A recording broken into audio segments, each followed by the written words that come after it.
Hello YouTube! Il y a quelques jours, enfin quelques semaines même, je vous ai montré une partie de ma collection de plantes, toutes celles qui avaient été atteintes par la chute de mon étagère à plantes, et j'ai complètement oublié de vous montrer le reste de ma collection. Donc aujourd'hui, partie 2, et on a aussi testé un panier anti-gaspi plantes, mais je vous en dis pas plus, on en parle juste après. Après avoir passé 4 heures à rempoter toutes les autres plantes, j'ai eu la flemme de rempoter cette petite Sansevieria. Donc j'avais remis ça à plus tard, d'autant plus que je voulais la rempoter avec une deuxième Sansevieria qu'on a dans une autre pièce et qui est aussi issue de la même plante mère, qui va d'ailleurs falloir que je nettoie parce qu'elle a les feuilles bien poussiéreuses. Et on a aussi ces petits pots avec des mini Sansevieria à l'intérieur. Pareil, ça vient de la même plante, mais celles-ci elles sont vraiment toutes petites. C'est Stéphane qui les avait au boulot. En fait, c'est des boutures de feuilles. D'ailleurs, on voit encore la feuille qui a séché, qui a servi à faire la propagation. C'est ce machin tout sec là. Et par contre les feuilles elles sont vraiment toutes molles, c'est trop bizarre. Donc je voulais les mettre toutes ensemble, mais je vais peut-être les séparer en 2 pots.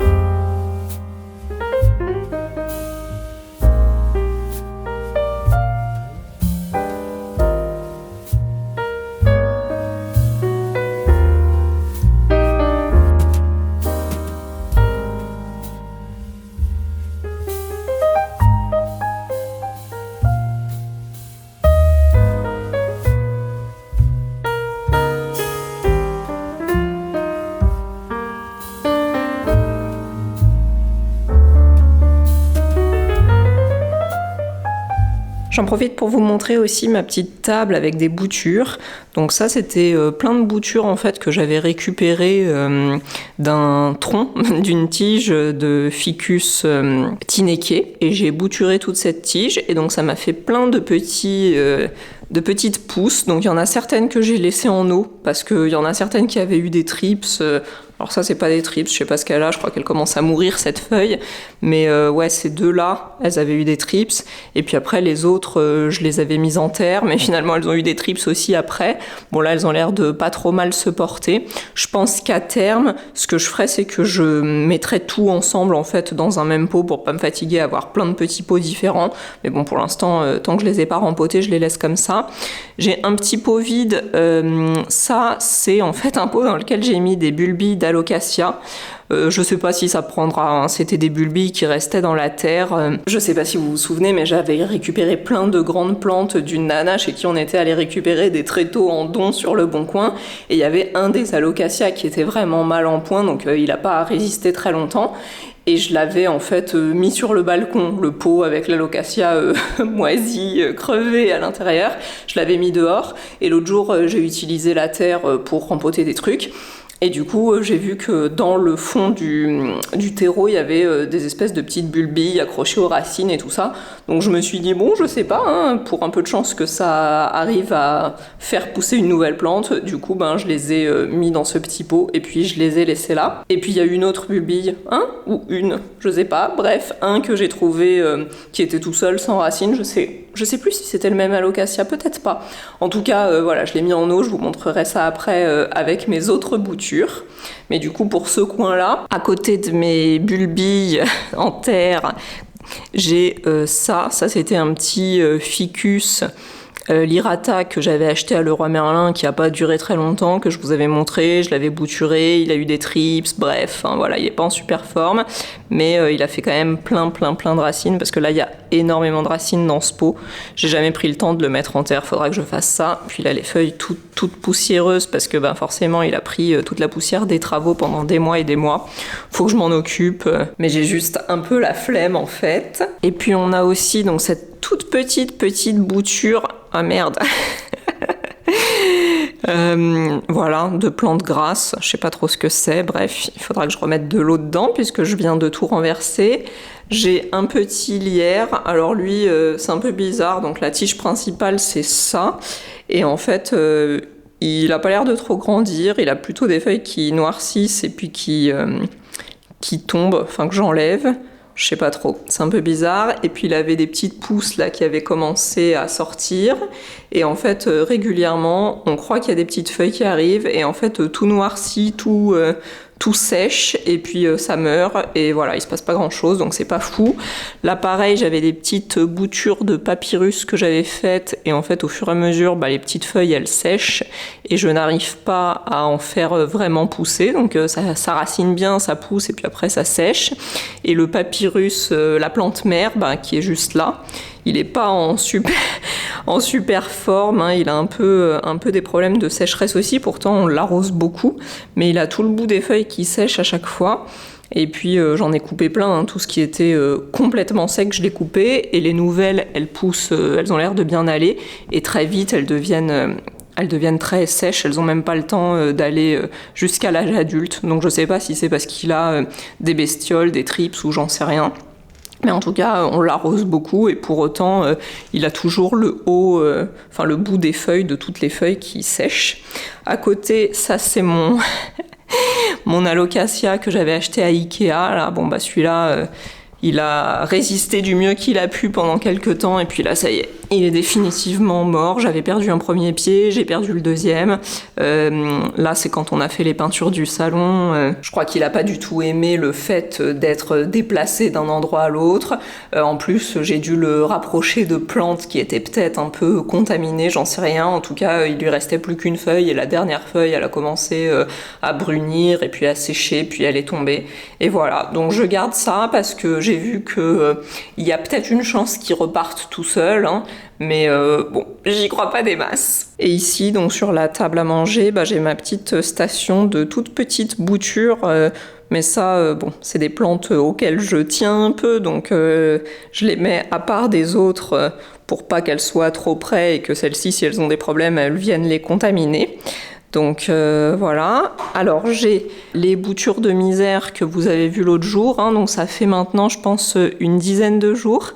Et elles ont fait déjà des petites racines. Donc je pourrais déjà les replanter dans le pot avec la plante mère. Hein. Faudra que je fasse ça. Ça m'évite d'avoir plein de petits verres d'eau qui traînent partout.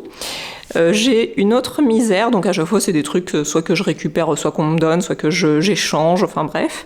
Donc j'ai ça, alors ça c'est pareil, c'est une petite misère, toute petite bouture qui a fait déjà des racines. Donc de toute façon ça j'ai filmé l'évolution hein, depuis que je l'ai eu jusqu'à ce qu'elle commence à faire des racines et tout, puis je vais essayer de filmer sur plusieurs mois pour faire un truc un peu intéressant. J'ai ces boutures là aussi, alors ça c'est pareil, c'est des misères, franchement les feuilles elles sont tellement dures et tellement épaisses, on dirait limite que c'est des fleurs en plastique. Donc celle-ci elle a pas encore de racines, mais je crois que l'autre elle a, ouais. Elle a des petites racines, on dirait presque une fleur, ces racines. Voilà, donc ça, j'attends impatiemment qu'elle en fasse un peu plus et puis je vais la mettre en terre. J'ai ces petites boutures de pothos argentés, ça on adore avec Stéphane, c'est trop joli cette plante. Donc celle-ci, elle a rien fait pour le moment, mais celle-ci, elle a déjà fait une longue racine, donc pareil, j'attends un peu, et puis quand la deuxième aura commencé à raciner, j'en profiterai pour leur faire une petite potée toutes les deux ensemble. Et puis j'ai ça, donc c'est ce que je vous disais, la bulbille d'alocasia là. Alors franchement, j'ai oublié de regarder comment on faisait, j'avais mis ça dans l'eau, puis je me suis dit, je vais regarder comment ça se fait germer, et en fait j'ai oublié, donc je l'ai laissé là, donc maintenant tant pis, hein, je la laisse là et puis on verra bien ce que ça donne. Et sinon j'ai encore des boutures, quelques plantes au fond de la cuisine. Alors ici, on va commencer par celle-là.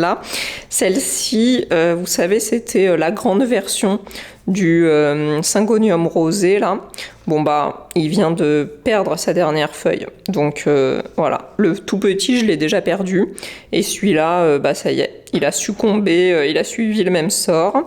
Donc en fait, je sais pas pourquoi, en fait, il y a les feuilles qui ont commencé à toutes sécher, toutes noircir, et puis il devient les tiges comme des petits cheveux, comme des petits filaments, il devient tout mou et il crève. Voilà. Là, on a une bouture de Sansevieria. C'est pas la même que celle que j'ai rempotée l'autre jour, c'est une autre qu'on a eu je sais plus où. Donc ça, on la laisse bouturer, mais ça prend assez longtemps, hein, donc on verra ça dans un an si elle a commencé à faire des racines et une petite pousse. Ici, j'avais ma baby plante, Je me souviens plus de son nom. Comment elle s'appelle celle-là? Bref, le nom m'échappe, mais en tout cas, voilà, elle était complètement desséchée, complètement morte. J'avais perdu complètement espoir, hein, parce qu'il restait vraiment que les tiges et rien d'autre. Enfin, que ça là, les trucs marrons. Et puis finalement, elle s'est remise à pousser. Donc je comprends pas trop. En fait, vous voyez, les feuilles, elles devenaient comme la petite tige là, quoi. Ça faisait tout noir, pareil que le syngonium, comme des petits cheveux. Et puis les feuilles, elles tombaient, elles devenaient toutes petites, elles tombaient. Et là, elle a un peu repris. Donc on va voir. Bon, je suis pas...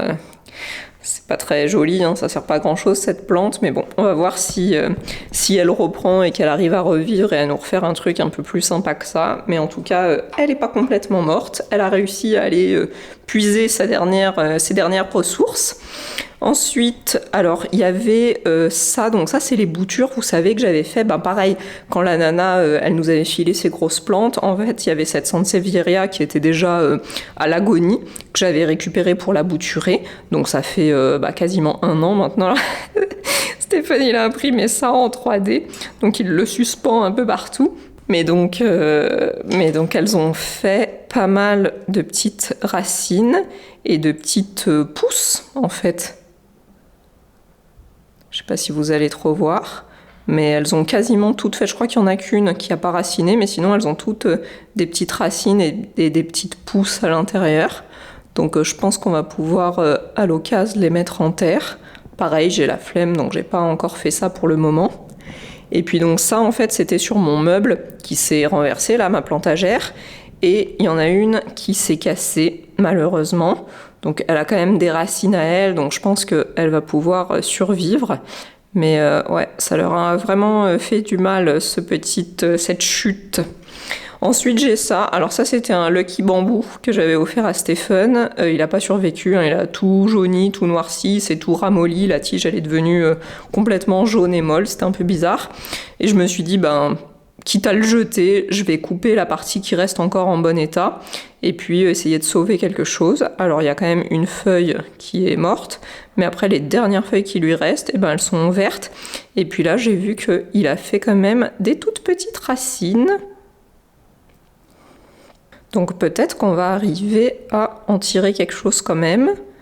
Alors c'est pareil, hein, ça fait une mini tige, c'est pas très intéressant, mais bon, ça c'est tous les petits pots qu'on avait imprimés en 3D. Donc maintenant, comme j'ai rempoté plein de trucs qui étaient sur la plantagère, ils sont trop petits pour mettre les nouvelles plantes. Hop, ça c'est pareil, la petite version toute petite et en rose, hein, on avait fait plusieurs tests. Et puis ça c'était le Stormtrooper. Je crois que je vous avais déjà montré ça. Ensuite, il y a cette plante-là. Alors ça, c'est un pothos. Je ne sais pas si c'est un pothos normal, un golden, ou si c'est une variété différente, parce qu'il a les feuilles qui sont assez panachées, mais que au beau jour. Après l'hiver, toutes les feuilles qui poussent l'hiver, elles sont plutôt très vertes. Donc c'est un petit peu étonnant. Lui aussi, il faudrait que je lui donne un pot plus gros, parce que comme j'ai voulu mettre ce tuteur qu'on a imprimé en 3D, du coup ça a pris quasiment toute la place dans le pot. Mais surtout, je voudrais en profiter à l'occasion quand je le rempoterai pour peut-être le rebouturer en fait, parce que là il n'y a qu'une seule tige que j'ai enroulée autour du tuteur. Mais du coup, j'aimerais peut-être bien en faire un plus fourni, avec plusieurs tiges qui partent d'un peu partout. Ça, alors ça, c'était ma misère violette là. Donc ma misère, vous voyez, il reste que ça et un petit bout qui est dans la salle de bain, mais c'est tout. Donc ça fait de la peine. Après les misères, ça se bouture bien, mais par contre celle-ci, je n'arrive pas à la garder belle en pot, c'est-à-dire que tout de suite les premières feuilles sèchent, il reste que le bout, et le bout on dirait qu'il est un peu bizarre, qu'il a un peu des maladies, puis ça commence à crever. Enfin bon, c'est vraiment pas très joli. Donc je sais pas trop quoi faire. Celle-ci, elle a quand même des petites racines, donc je pourrais la planter, hein. Mais j'ai la flemme. Ensuite, on a ça. Alors ça, c'est un pothos que Stéphane a acheté il n'y a pas très longtemps à l'occasion. On est passé à Truffaut et puis ils avaient ce gros pothos. Et en fait, il adore parce que les feuilles, elles sont vraiment énormes. Et donc, en fait, ce qu'on a fait, c'est qu'on l'a mis sur tuteur, parce que l'idée, en fait, c'est d'arriver à le faire pousser en le faisant grimper, puisque les pothos, plus on les fait grimper, enfin toutes les plantes grimpantes, plus on les fait grimper et plus elles font des grosses feuilles. Donc l'idée, c'est d'avoir un pothos avec vraiment des feuilles énormes. Donc c'est vrai que le fait de l'acheter déjà avec des si grosses feuilles, eh ben, on espère qu'en grimpant, il va pouvoir en faire des de plus en plus grosses.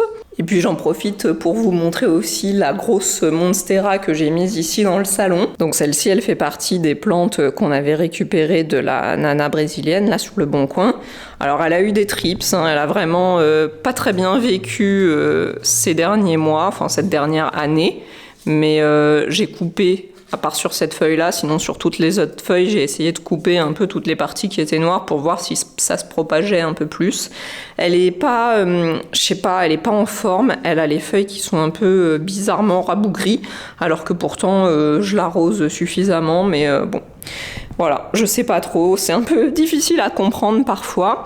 Et puis celle-là, ce que j'aimerais bien faire, c'est peut-être acheter un très très gros pot pour mettre ici et la rempoter avec celle que j'ai dans la chambre, qui est celle que j'avais achetée à Ikea, et puis aussi celle qui est dans la salle de bain, qui est la petite, en fait une des tiges qui était à la base dans ce pot-là avec elle, que j'avais séparées, et finalement je me dis que j'aimerais peut-être bien les remettre ensemble. Ce matin, Stéphane a trouvé des paniers anti-gaspi plantes à sauver, donc un peu style Too Good To Go. Là, je crois que l'application, ça s'appelle Phoenix. Donc on est allé faire un petit tour à Truffaut pour sauver le panier qu'on avait réservé. C'était un panier qui devait coûter normalement une trentaine d'euros, 30 euros tout pile je crois d'ailleurs, et que nous on a payé 10 euros, et en fait on a même eu une petite réduc, donc je crois qu'on a payé autour de 8 euros le panier. Alors on était un peu curieux de savoir ce qu'on allait avoir sur la pub. Ça avait l'air super bien, parce qu'à la base je crois que c'est comme ça qu'il a trouvé, il avait vu une publication suggérée sur Instagram. Donc je vous montre ce qu'on a eu dans notre panier à 10 euros. Donc la première plante, nous on a pris un panier avec que des plantes d'intérieur, hein. Donc c'est ce petit Ficus elastica. Donc il est assez joli. Bon, la seule chose c'est que nous on a déjà pas mal de ficus, hein, comme je vous ai déjà montré. Donc bon, et puis en plus il a que 2 feuilles, il est pas hyper fourni. Normalement il coûtait 5,99. Alors ça c'est le prix de base, mais évidemment je pense que celui-là, comme il était à sauver, il l'avait peut-être réduit un peu. En tout cas c'est pas indiqué sur le pot. Mais voilà, il a une taille pas trop petite. Donc je pense que celui-ci, Stéphane l'emmènera à son boulot pour avoir un peu de végétation là-bas, parce que c'est vrai qu'ici on n'en a pas forcément besoin, et puis on commence à ne plus savoir où les mettre, hein, pour être honnête. Mais oui, on achète quand même des paniers anti-gaspi. Ensuite, le deuxième article, c'est ce petit pot fleuri. Alors je sais pas trop, c'est marqué Saint-Paulia. Voilà, c'est un Polia, 12 cm, et le prix c'était 4,99 €. Bon, les fleurs elles sont elles sont un petit peu cramoisies. Celles qui restent, elles sont pas en super bon état, et puis le feuillage est pas fou non plus. Donc bon, quand elle nous a sorti ça, autant le petit ficus c'était cool, autant ça on s'est dit ouais bon, pas fou. Bon, après c'est comme tout, une fois qu'on aura nettoyé un peu le truc, coupé un peu tout ce qui est pas très joli, ça sera un petit peu plus mignon. Mais bon, ça c'était pas indispensable, en tout cas c'était pas trop le style de ce qu'on espérait avoir. Et puis il y avait aussi un troisième article, parce qu'en fait on a eu que donc le ficus, ça, et puis un troisième article que je vous montre tout de suite. Donc c'est une composition, et c'est vraiment le pompon. Parce que c'est ça. Donc les plantes sont pas en trop mauvais état, hein, ce qui est plutôt cool. Par contre, bah évidemment, c'est pas du tout notre style, quoi. Donc la petite casserolette mort de rire, quoi. Et puis les plantes, alors il y a des fougères qui sont assez jolies mais pas en super bon état, donc bon. On a ces fleurs là, je sais pas trop ce que c'est, il y a quelques feuilles qui sont un peu abîmées, mais dans l'ensemble elles sont pas trop mal, en tout cas elles sont mieux que l'autre petit pot. Et puis surtout le feuillage est super joli, il y a des petites feuilles un peu ondulées, enfin c'est assez cool. Donc ça, même s'il n'y a pas de fleurs dessus, je pense que la plante peut être quand même mignonne et intéressante. Et puis il y a ça, les fleurs de lune, là, Spathiphyllum, je crois que ça s'appelle comme ça. Alors ça, moi, c'est pas le genre de plante que j'apprécie particulièrement, mais Stéphane aime bien. Et puis les fleurs, elles sont rigolotes parce qu'elles ont leur capuche là. Et puis surtout l'intérieur, on dirait... alors, ça fait penser aux petites râpes pour le bois qu'on peut installer sur la perceuse. Enfin bon, voilà, c'est pas la folie. Et puis cette casserolette, elle est pas merveilleuse. Je pense qu'on pourra même pas la réutiliser pour autre chose parce que c'est vraiment pas du tout à notre goût. Donc l'ensemble, ça coûtait 23,99 €. Il l'avait déjà mis à moins 50%, mais même comme ça, ils n'ont pas réussi à la vendre. Donc je pense que nous, ce qu'on va faire, il y a des petits cailloux à l'intérieur, il y a un peu de la mousse. Donc ce qu'on va faire, je pense, c'est tout séparer en fait et rempoter dans des petits pots individuels parce que vraiment cette composition, elle nous plaît pas du tout, quoi. C'est juste moche en fait. Et puis évidemment, comme on était à Truffaut, je me suis laissée tenter, donc j'ai acheté aussi ce petit Diefenbachia. Alors lui, il était à 4,99 €. Je trouvais que c'était assez intéressant parce que les feuilles sont vraiment jolies et assez grandes. En tout cas, il est beaucoup plus grand que l'autre que j'avais acheté, là, le petit à 2,50 € ou 2,99 €, je sais plus. Et puis l'autre, il est super mal en point. Je vous avais dit quand je l'avais acheté, il avait déjà des petites des nuisibles et bon, il va pas très bien. Donc j'en ai racheté un et puis on verra si celui-là, j'arrive à le garder plus longtemps. Mais j'aimais vraiment bien le panachage des feuilles, que l'autre, il était beaucoup plus simple, l'intérieur était beaucoup plus blanc, il y avait moins de petits points, de petits motifs, etc. Donc voilà pour le petit panier anti-gaspi de chez Truffaut. Honnêtement, c'était sympa d'essayer, c'était une bonne rigolade qu'on a eue quand on a vu les plantes qu'elle nous avait sorties, la dame chez Truffaut. Mais je crois pas qu'on recommencera l'expérience.